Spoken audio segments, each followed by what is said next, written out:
Hello bachcho, let's read this question. The question says a photocell is illuminated by a source of light which is placed at a distance d from the cell. If the distance becomes d by 2, then the number of electrons emitted per second will be A option remains same, B option 4 times, C option 2 times and D option 1/4. So यहाँ पर हमारे पास जो की concept होगा वो होगा intensity of light, intensity of light. So question में हमसे बोला है कि हमारे पास एक फोटो सेल है, उसके ऊपर हम लाइट को डाल रहे हैं जो कि उस फोटो सेल से उस सोर्स ऑफ लाइट का जो डिस्टेंस, इनिशियल डिस्टेंस डी है, इनिशियल डिस्टेंस डी है।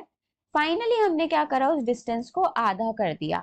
तो अगर पहले केस में हमारे पास जो है number of electrons n1 emit हो रहे थे, दूसरे केस में number of electrons n2 emit होंगे। हमको n1 बाई n2 की जो रेशियो है वो यहाँ पर कैलकुलेट करनी है। सो यहाँ पर सबसे पहले हमको पता होना चाहिए कि number of photo electrons emitted is directly proportional to intensity.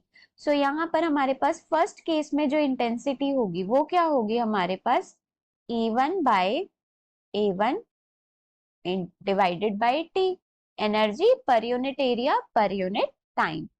Similarly I2 होगा हमारे पास E2 by A2 divided by time. अच्छा, एनर्जी जो होगी, एनर्जी एक्चुअल में कांस्टेंट होगी। क्यों? क्योंकि फोटॉन्स की जो एनर्जी होगी वो तो इस चीज पे डिपेंड करेगी कि हम फ्रीक्वेंसी कितनी यूज कर रहे हैं। सो हमारे पास जो I1 बाय I2 का जो रेशियो होगा वो होगा हमारे पास E by A1T divided by E by A2T।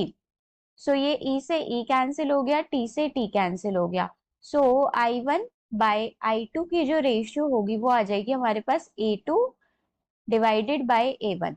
A2 क्या होगा? A2 होगा हमारे पास 4 पाई R2 स्क्वायर और A1 होगा 4 पाई R1 स्क्वायर। एक स्फीयर बनेगा, कंप्लीट स्फीयर बनेगा उस सोर्स ऑफ लाइट के अराउंड, जिसकी वजह से इंटेंसिटी होगी। सो स्फीयर का एरिया 4 पाई R स्क्वायर होता है, तो 4 पाई से 4 पाई कैंसिल, R2 की जगह हम वैल्यू पुट कर सकते हैं D बाई 2।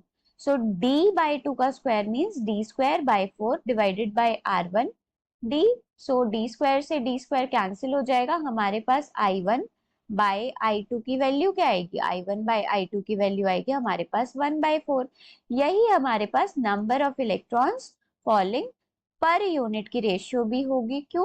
क्योंकि यहाँ पर number of electrons directly proportional होंगे कि हम कितनी इंटेंसिटी वाली लाइट यूज कर रहे हैं। सो यहाँ पर हमारे पास जो रेशियो आई वो आ जाएगी हमारे पास 1/4 मीन्स 1/4।